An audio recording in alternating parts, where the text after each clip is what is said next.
Thank you so much for tuning into this episode of my show, William Wallace for America, brought to you by Patriot Mobile. If you believe in pro-life issues, pro-constitutional issues, then you are going to want to change your cell phone service to Patriot Mobile by going to patriotmobile.com/WWFA. They donate some of their money back to pro-life issues. And one of those people that I like to bring on that I know they would be in support of is the Susan B. Anthony Pro-Life America organization. And with me in this episode is Katie Glenn Daniel, who's going to talk about the Hyde Amendment, what it is and how it affects all of us in America. And of course, as you know, I'll use the opportunity to talk pro-life, pro-freedom, but what are the things that bring us together to create a pro-life society? Katie, thank you so much for joining the show today. I really appreciate you. Great to be here. Well, let's, I've had people on from the Susan B. Anthony organization before on my show, but I want a little refresher on what is exactly that you guys do and how do you all bring people together on pro-life issues? So we're a single issue national organization. We get to spend all of our time thinking about moms and babies, which is such a blessing, especially for me as a lawyer. What better client is there than the babies? And of course, their moms. So right now, we are very, very focused on the midterm elections. We just made an $80 million pledge to commit to pro-life candidates. But of course, we've got work the rest of the year too. And so we're able to connect pro-life Americans from all over the country with their lawmakers through lobbying and persuasion. And we've also got great resources like the Charlotte Lozier Institute, our research arm that's doing the best cutting edge peer-reviewed research on these issues, as well as Her Plan, which connects women and their families with the resources already out there in their communities. This is really interesting because, people thought that let me back up a little bit. There was this huge movement for years, and a lot of organizations were built off of the fight to end abortion and make it illegal. And of course, then, as we know, several years ago, they overturned Roe v. Wade in giving it back to the states, taking it out of the federal government's hands. And I think a lot of people felt like, okay, the fight's over. They packed their bags and they went on back home. But there's still organizations out there fighting for pro-life issues. And I want to find out from you why it is that you guys have maintained that fight, even though Roe v. Wade was sent back to the states. For me, the answer is obvious, but for some of my listeners might need a little bit more education or might need more answers that you might have. Can you explain that, please, Katie? Sure. Well, I think, there are two big reasons. The first is that sadly, the number of abortions in the United States is up in the last 4 years.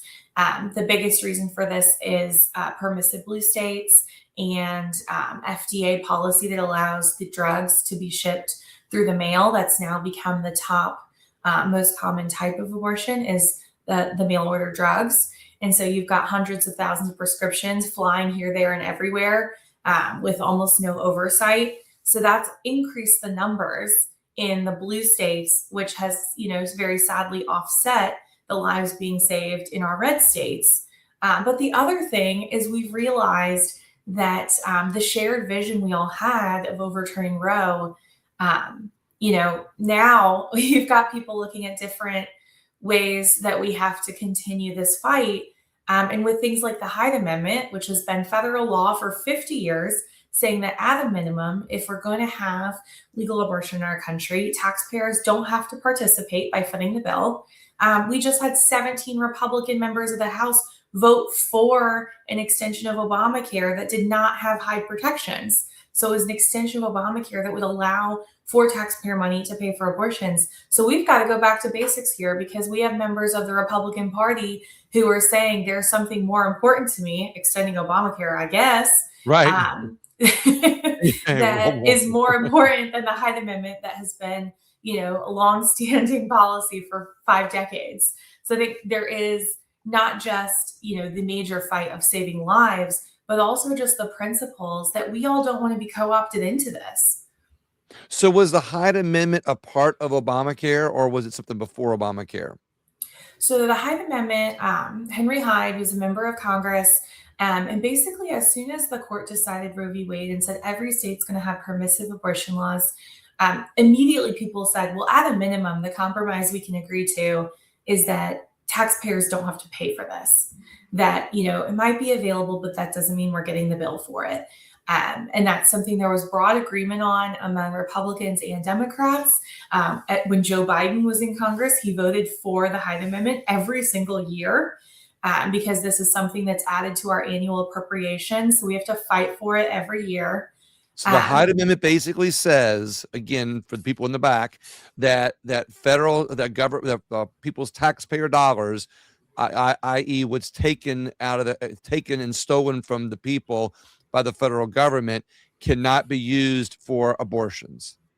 Feels like a pretty low minimum bar, right? Yeah, So that was very non-controversial until about 15 years ago. What happened 15 years ago? We got Obamacare, the biggest extension of taxpayer funding for abortion in our history was through Obamacare because President Obama did not want Hyde protections on that law.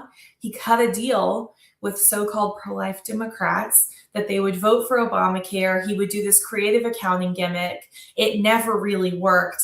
And a bunch of them lost their seats because, in fact, votes do have consequences, and voters were up in arms about this. I'm sure you remember the Tea Party movement and all that came after that Obamacare fight. But importantly, that law never had these Hyde protections that cover so much of the rest of our federal budget. And so that's why now, when we've got members of Congress looking to extend Obamacare subsidies, so government subsidies paying for those Obamacare plans so that the public doesn't know how much they actually cost. Again, not a policy that most conservative Republicans are supporting, but 17 of them went along with the Democrats and did because it had that foundational problem of paying for abortions in the policy. Any extension has to affirmatively add the Hyde Amendment. And so that's what we're fighting about in DC right now. So how did Obamacare circumvent the Hyde Amendment? So it was not written into the underlying policy. That was a hard line for Democrats, including President Obama at that time. And so to get 60 votes in the Senate and to get this across the finish line in the House, the president had to make a deal with pro-life Democrats. We used to have many of them in Louisiana and a few other southern states. We still do, but we used to have many more in Congress.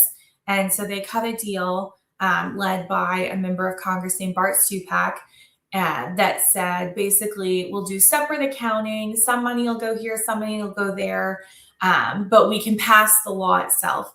Because they supported the underlying policy, their problem was that it paid for abortions, which they did not want to do.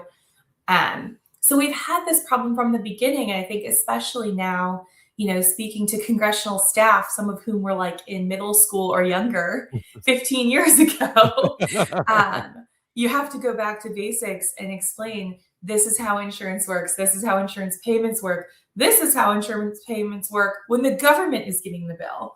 And that's something I think, the average American hears this and is like, I don't want to be paying for any of this, but I certainly don't want to be paying for abortion. And so that's why, for us, we feel like we've really got to go directly to the American people and get them to call their member of Congress and say, I don't want any part of this. And, fortunately, most senators have really been holding the line on this. Because I want people to really understand not only the Hyde Amendment, but the backdoor funding through the Obamacare that funds abortions. And I'm a go in another direction here in just a second. So I want my audience to follow this is basically Obamacare. They figured out a loophole to still fund abortions, at least partially through through the guise of health care in Obamacare. And because once the Hyde Amendment got on the radar and people said, oh, this is how they're funding abortion, and we're going to stop it, direct funding of abortion from the federal government, which is like, we'll just call the super highway, was what the Hyde Amendment stopped when it came to the funding of abortion. They said, we're going to create this little back channel, back door little invisible little pathway to fund abortion through Obamacare. Is that kind of the easy way to explain it real quick? Yeah, the policy was called separate payments. And the idea was a dollar goes here, a dollar goes there. But realistically, it's all coming from the government and it's all, ending up in the same pot. And so Just what we're seeing now is this has become in some states like a slush fund. The state of Maryland has millions of dollars sitting around from this separate payment stream that they're just trying to give directly to abortion businesses. So this is why, a lot of people will say, why are you talking about pro-life and pro-choice now? It's settled, but because we got rid of it, and it's now it's not a federal issue anymore. It's a state issue, which I think is, look, let me tell you, I love it being a state issue now instead of a federal issue, because I think that states can focus on their efforts a little bit more on a state level. But what I find when I talk about where we're losing freedoms in America, which is really one of the biggest things I talk about on my show, people will say, well, abortion should be a right, should be a freedom that women should be able to choose. And while I say I don't argue a loss of freedom, I don't argue that. I say that we need to talk about how we can get better adoption laws. We can improve healthcare for women, but most importantly, where we're losing our freedoms through bureaucratic agencies and the federal government. And oftentimes, when I bring on an issue, say, like in this case, pro-life, things that you're on target on about the Hyde Amendment with the Susan B. Anthony Pro-Life America organization, when we talk about it, we find other shenanigans that are going on a federal level. We find other things where we're not only losing freedom, but where we're being lied to by our federal government. So some people might see this interview as, oh, you're just bringing on another pro-life organization. But like you just uncovered, the Hyde Amendment, stopped federal funding, but politicians got together and say, hey, that's on the radar now. We got to do this through the back door. You just exposed how how things like this are being done surreptitiously, through the back door, to where it's not on the radar. And now you're saying, hey, wait a minute, guys, we're sounding the alarm, not just for pro-life organizations and not just for the people who don't want funding for abortion to become from your tax dollars. We're also sounding the alarm on where they're sneaking things through and uncovering it so you can see the type of shenanigans they're doing behind the scenes to us. I know that was a long way to put it, but I kind of like, again, my audience, a lot of people, aren't up on all of this. And so sometimes I do a little more explaining and a little bit more, like a fifth grader, so to speak, because I know I need to understand it that way sometimes. Am I right? Is this some of the things that you are finding as you're uncovering the Hyde Amendment? Yeah, I think one of the biggest things people don't realize is just how much money this industry takes from the federal government. So, as much as we all like to say, well, we'll just go back to our 50 states and do our thing, and federalism is so great, um, the reality is this is an industry that when they're getting all the taxpayer money they can possibly squeeze out of us from the federal government, they're nearing $1 billion between Medicaid and Title 10 grants and all these different programs. Congress did a really great job in 2025 of defunding through Medicaid for 1 year. That was $500 million that Planned Parenthood's not getting this year. And we're thrilled about that. But there are all these different streams where these industries are taking that taxpayer money and then doing things like spending $10 million to try to force an abortion amendment through here in my home state of Florida. So that money is fungible. We know they've got, $1 billion worth of our money. It frees up their money that they're getting from Hollywood celebrities and from billionaires to go do things like try to overturn all of our laws. The other big thing is that a lot of these doctors will rely on the Food and Drug Administration, a federal agency that's supposed to be looking out for all of us to make sure that the products on the shelf and what we get from our doctors is safe and it Right. actually works.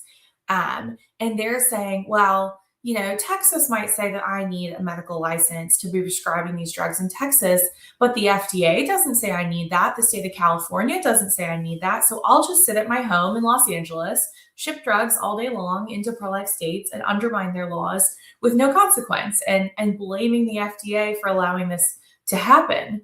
Now, FDA might not fully be on board with that characterization, from a doctor sitting in California.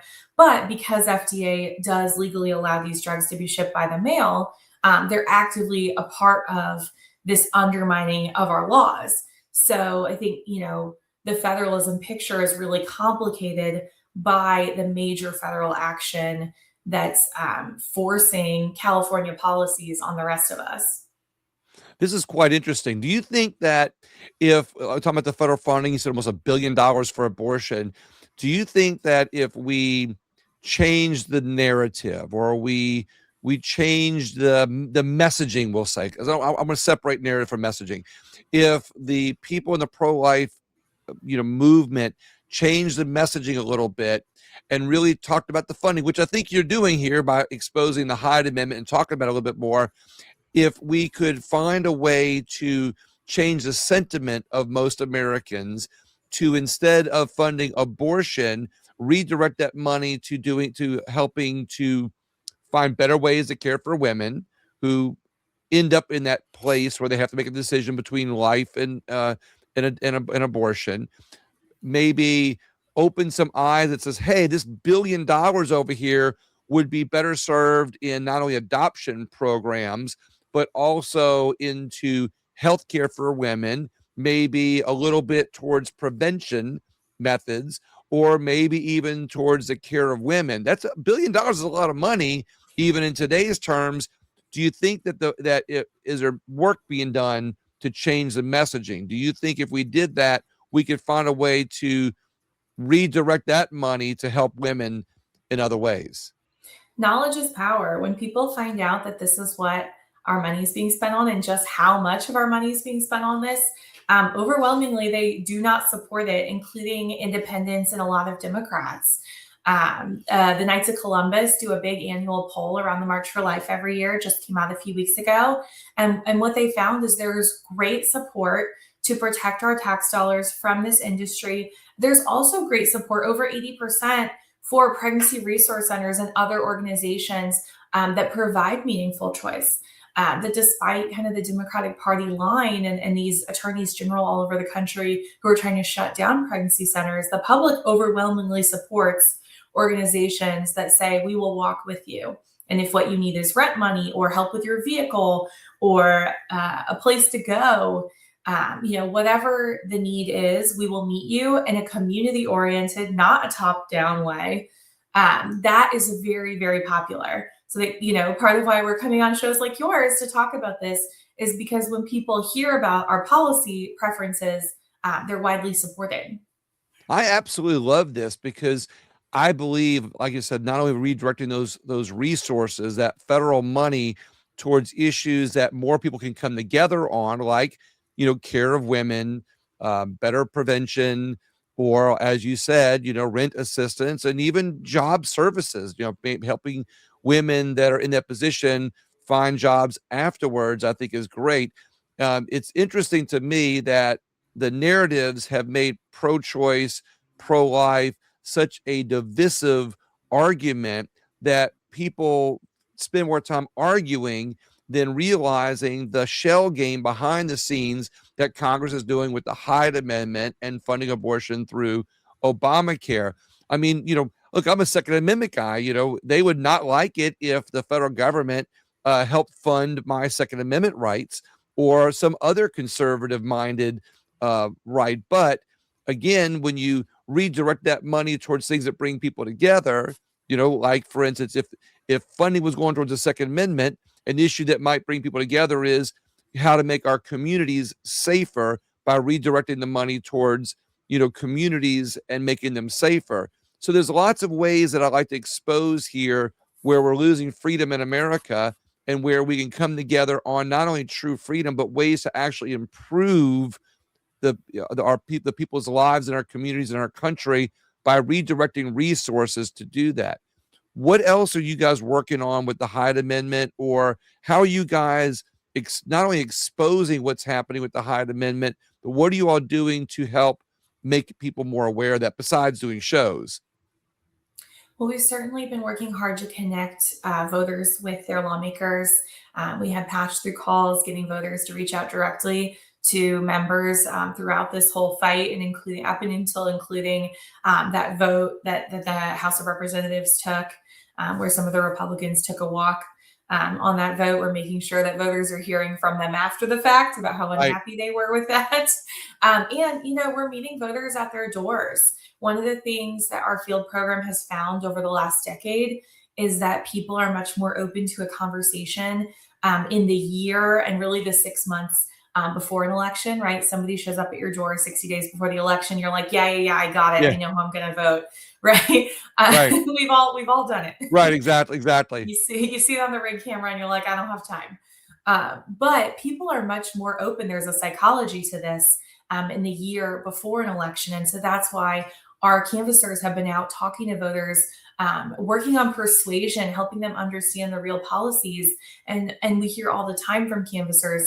People will say, I had no idea so many hundreds of millions of dollars were going to this industry that I don't support. I had no idea that the Democrat who's running for office in my district believes in abortion through all 9 months. I did not know that. We've even run into family members of candidates who said, I didn't know that's what my family members supported. And then they go and give them a call. So we found that connecting with people directly really is the best way to persuade them long term, not just for one election, but really for life. Again, not only about informing people on this, but as you're doing all of this, are you able to redirect people not only to resources that you all have through your organization, but also basic knowledge and information? Is there a site where they can go to kind of find out how to get more involved? Yeah, absolutely. So you can find all of our organizations. We're all under one big umbrella of SBA Pro Life. I'm at sbaprolife.org. But if you really want to learn about community support, I would encourage you to go to herplan.org.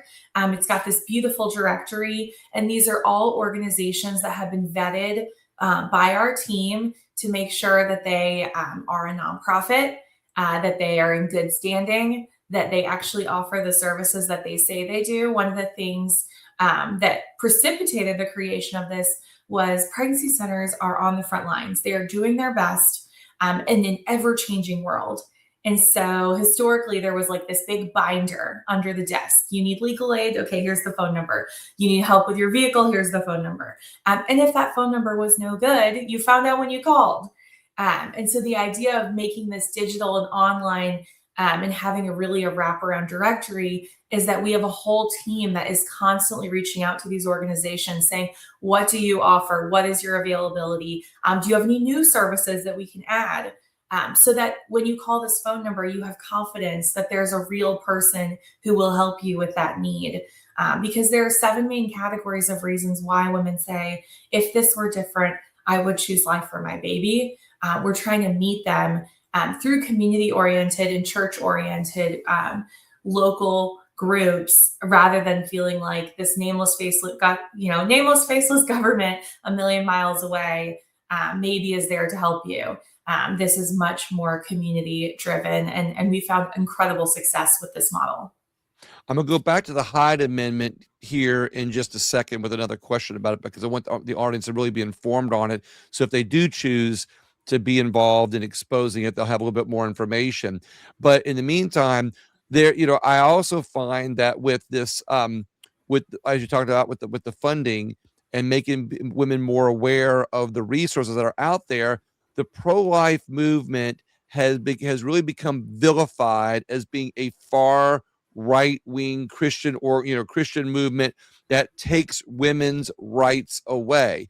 Just like the pro-choice movement has gotten vilified as being something that is a culture of death, so to speak. And I'm showing both extremes for a reason here.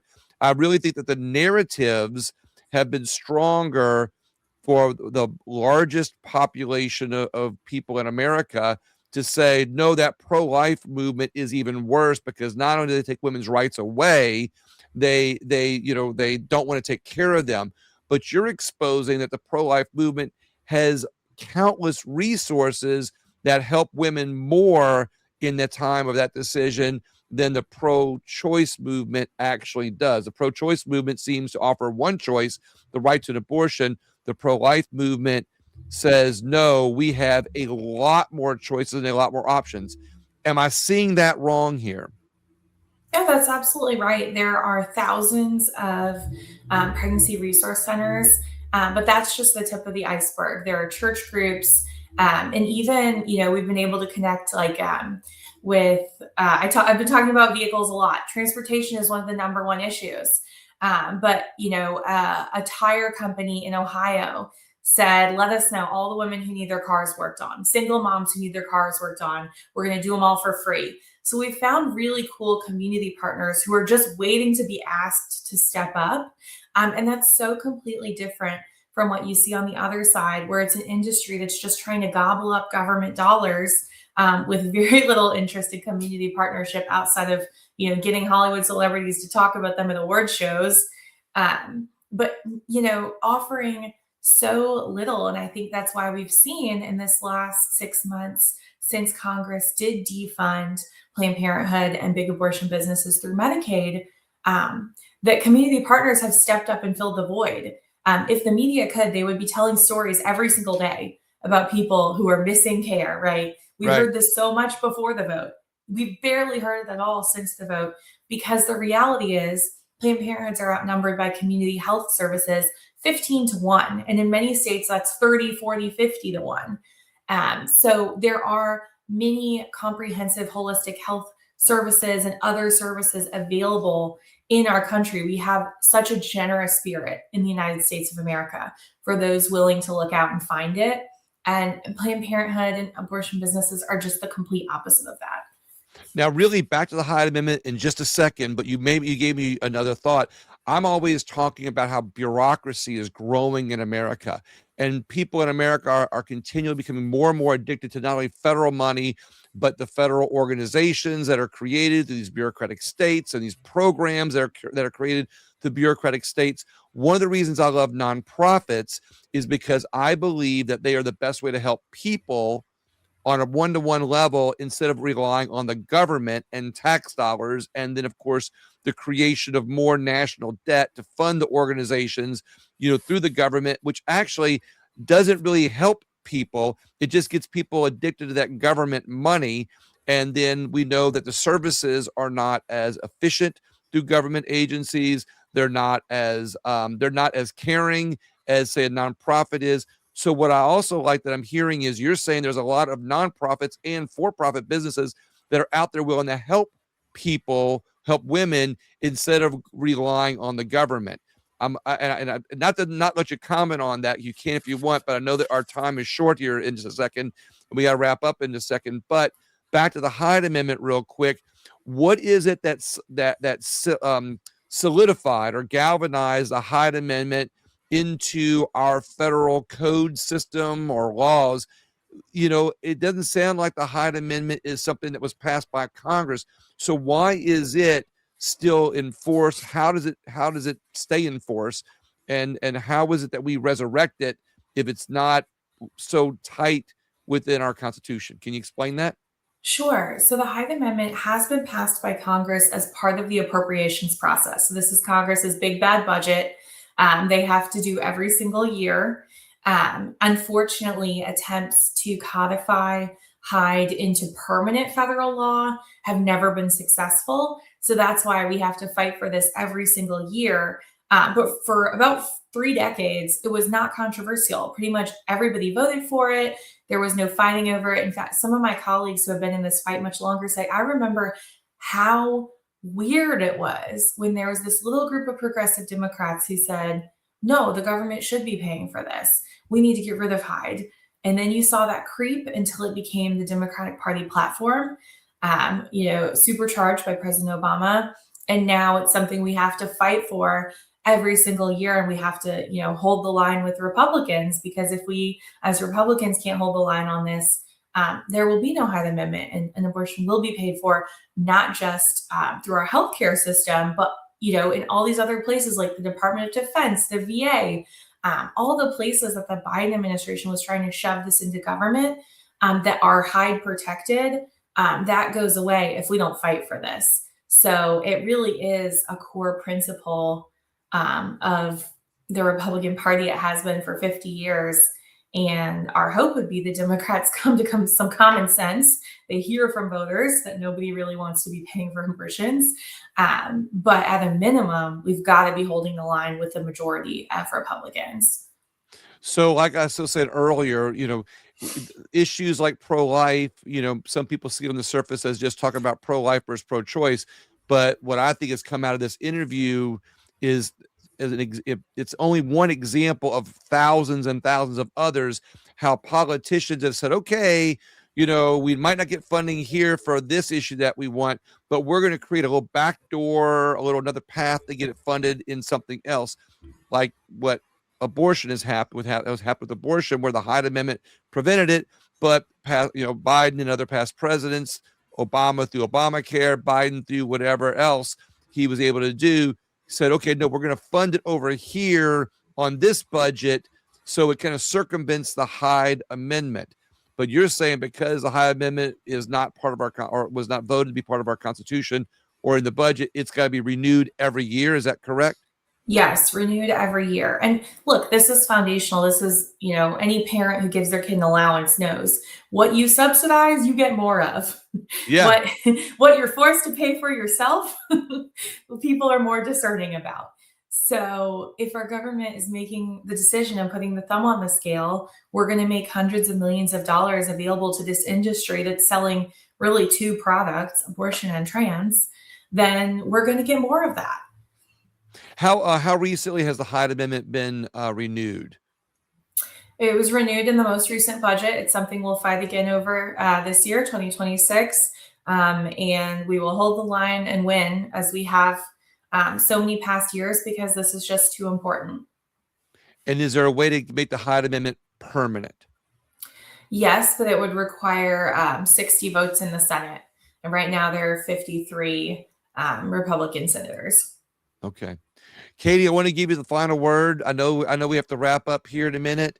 Are we losing freedom in America, or are we gaining it? How do you walk that line with pro-life issues and on a personal level? I want to let you finish up. And if anything else you want to say before we finish up, I'll let you have the final word.